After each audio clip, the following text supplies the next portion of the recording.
Alhamdulillahi rabbil alamin wassalatu wassalamu ala sayyidina Muhammad wa ala alihi wa ashabihi wa sallim. Baada ya kumshukuru Allah subhanahu wa ta'ala na kumtakia ziada za rehma bwana mtume Muhammad sallallahu alayhi wasallam, ndugu wa Tanzania na waandishi wa habari kwa ujumla, kama ambavyo ametangulia kusema msemaji wa Umoja wa Wahadhiri wa Kiislamu, lengo la ujio wetu ni kuamua kuzungumzia swala zima la mmomonyoko wa maadili katika jamii yetu.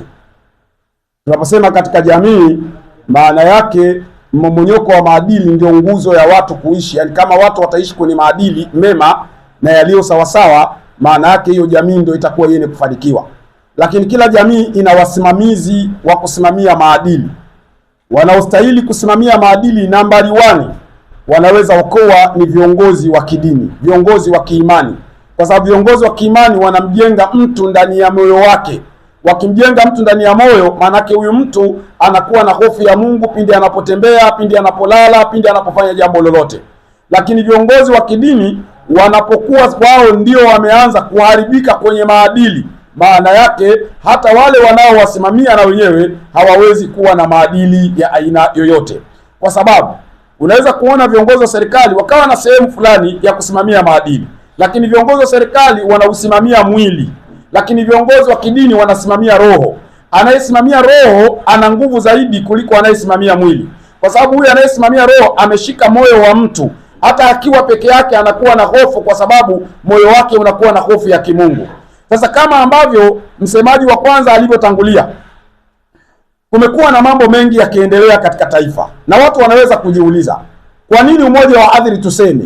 Tunasema umoja wa adhiri kwa sababu moja ya shughuli yetu ni kusema, kulingania mema na kukataza mabaya. Taasisi yetu imesajiliwa kwa kazi ya kulingania mema na kukataza mabaya. Sasa jambo lolote baya linapotokea katika jamii, huwa hatuangalii baya hili analifanya nani, awe analifanya kiongozi wa serikali, tutasema. Na tumekuwa tukisema sana, hata huko nyuma mmekuwa mkiona tukisema, wawe ni serikali tutawasema, wawe ni viongozi wa kidini tutawasema, wawe ni raia wa kawaida, hata kama ni sisi wenyewe tumekosea tutasemana, kwa sababu moja ya wajibu wa taasisi yetu ni kuhakikisha inatoa mwongozo ulio sawa.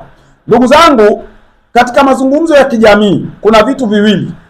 Kuna kitu ambacho watu wanasema legality, uhalali wa kisheria, lakini kuna uhalali ambao tunaita legitimacy, uhalali wa kijamii.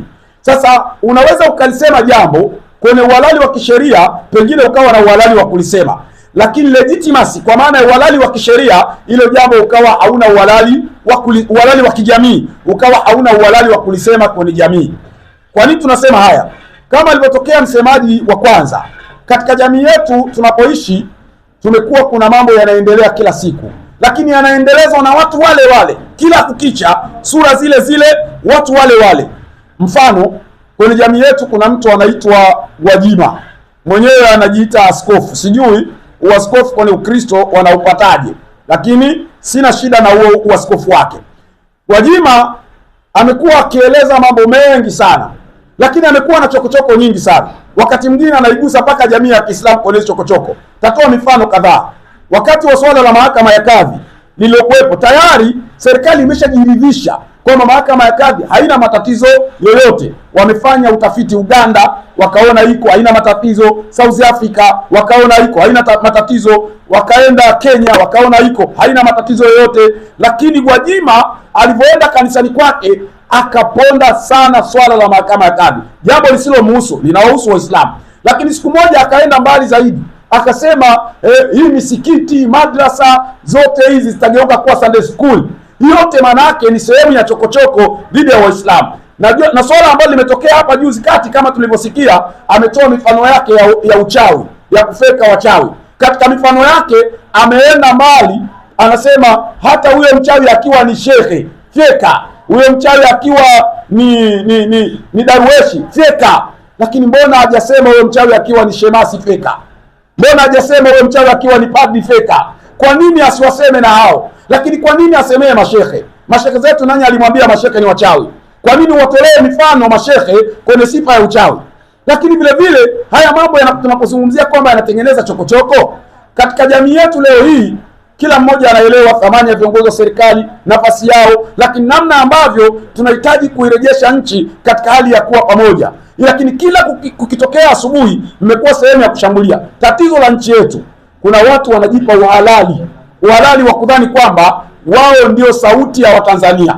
Kuna watu wanajipa uhalali wa kudhani kwamba wao ndio wenye haki zaidi na hii nchi kuliko mtu mwingine yoyote. Kwa hiyo sisi tunaendelea kusisitiza lengo la makusudio la haya mazungumzo yetu ambayo tunayasisitiza leo na tutaendelea kuyasisitiza ni kumtaka Gwajima, namba moja, asicheze kabisa na masuala yanayohusu Uislamu. Atoe mifano yake ya kwenye Ukristo ya kadhalika, lakini Uislamu auache. Lakini kama ana hoja pia, sisi ni wahadhiri, umoja wa wahadhiri wa dini ya Kiislamu Tanzania, moja ya kazi yetu kubwa ni kufanya mijadala ya kidini. Kwa hiyo kama yeye anaamini dini yake ndio ya haki zaidi na iko sawa, tunamwalika kufanya naye mjadala. Lakini najua hawezi, kwa sababu hajui Biblia wala hajui chochote. Hawezi, kwa sababu kama angekuwa anajua Biblia hata angezingatia. Nimalizie kwa mfano mmoja ambao aliutoa Bwana Yesu katika kitabu cha Luka sura ya 15 mstari wa 11 mpaka 13. Yesu alitoa mfano wa wale watoto wawili ambao walikuwa na baba yao. Mtoto mmoja mdogo akamwambia baba yake, baba, mimi nataka utugawie mali. Inaitwa kisa cha mwana mpotevu. Tugawie mali. Mmoja akasema anataka urithi wake kabisa. Yule baba akasema basi msiwe na wasiwasi. Akachukua mali akamgawia mkubwa na mdogo. Yule mdogo akaenda zake mbali huko, akatapanya zile mali, akaziharibu. Baadaye akaishiwa, akaanza kuhangaika, hajui cha kufanya. Maisha yakawa magumu. Mwisho wa siku akasema bora nirudi kwa baba kule nikafanye kazi kama wafanyakazi wake. Kule kuna chakula, kuna nini, nitakula hata chakula. Aliporudi nyumbani, cha kwanza alifika akamwambia baba yake, mimi naomba unipe msamaha, unisamehe kwa makosa na Mungu anisamehe. Baba yake akamwambia basi mwanangu, nimekusamehe. Akamchinjia ndama. Alipomchinjia ndama mzuri, yule mtoto akampigia na ngoma, sherehe kazi nafanywa. Yule mtoto aliyebaki nyumbani ambaye hakutoka nyumbani wala hakuzitapanya zile mali, akaanza kuona wivu, akaanza kusema maneno mabaya. Mimi ndio nimekuwa mtoto mzuri, inakuwaje leo sijawahi kuchinjiwa mnyama, anachinjiwa huyu, inakuwaje? Sasa nani aliyepotea katika hao wawili? Aliyepotea sio huyu mtoto aliyeondoka. Aliyepotea ni yule aliyebaki nyumbani, ambaye alichukua nafasi ya kujikweza, kujiona yeye ni bora, kujiona yeye ana thamani. Lakini huyo aliyerudi kwa baba na kuomba samahani, huyu ndio yule ambaye hakupotea. Japo kwamba ukiangalia kwenye picha unaweza ukamwona yeye ndio mwana mpotovu. Kimwili unaweza ukaona yeye ndio amepotea, lakini kiroho yeye hajapotea. Sasa Gwajima tunamuona kama mwana mpotovu aliyepotea, kwa sababu kila siku ile kazi yake ni kujisifu. Tumesoma Biblia nzima, ni pahala gani Yesu alishawahi kujisifu kwamba mimi ndio kiboko, jioni kwangu mtaona? Lakini leo Gwajima kanisani kwake kuanzia asubuhi mpaka jioni yeye ni kujisifu, mimi ni simba, mimi ni kiboko, mimi ni hivi. Sasa haya ni mambo ambayo hayaleti nidhamu kwa kiongozi wa dini. Kwa kiongozi wa namna hii anatosha kutoa tafsiri kwamba sio kiongozi wa dini, ni mpiga dili. Sasa hao wapiga dili wa namna hii waheshimu Uislamu. Sisi tunaheshimu madili yao, kwa sababu kila mmoja ana namna yake ya kutafuta riziki zake. Tunaheshimu njia zake za kupiga madili, lakini na yeye aheshimu Waislamu. Asiwataje mashehe, asiwataje madarueshi kwenye mambo ya namna hiyo. Lakini swala hili la viongozi wa serikali na kadhalika kufanya nini, sisi sio wasemaji wa viongozi wa serikali, sio wasemaji kabisa wa viongozi wa serikali.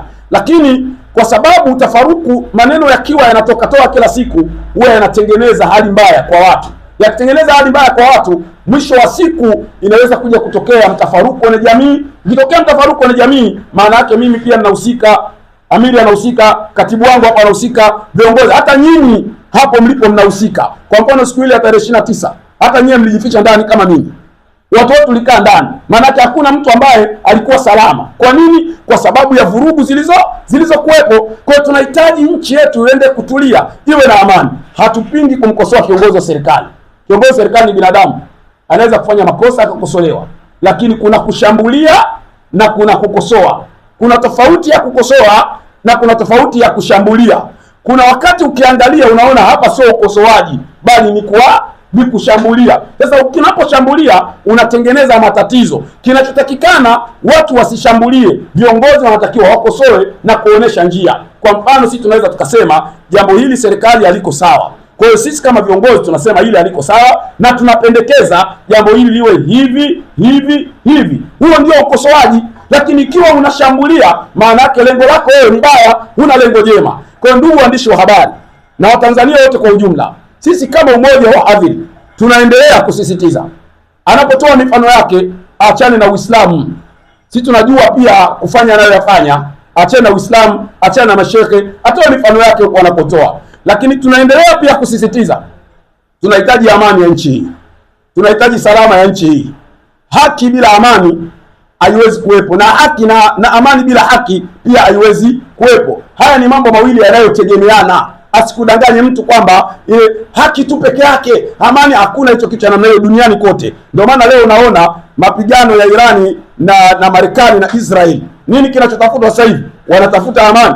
Hawaanzi kujadili haki, lakini wanajadili kwanza nini? Amani. Haya mambo mengine yatakuja baadaye. Kwa hiyo ni lazima tujue haki ina umuhimu, lakini lazima tujue amani ina umuhimu. Na ili ya mambo yote yapatikane, lazima kuwe na nidhamu. Nidhamu kwa viongozi wa dini, nidhamu kwa viongozi wa serikali, nidhamu kwa wananchi. Inapokuwepo haya mambo yote ya haki, haya mambo yote ya amani, usalama wa nchi, kushirikiana, mambo yote hayo yatakwenda kupatikana.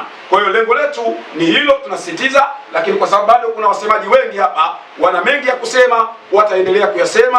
Niwashukuru sana waandishi wa habari, niwashukuru wa Tanzania kutusikiliza. Wa ulahuna wa assalamu alaikum wa rahmatullahi wa barakatuh.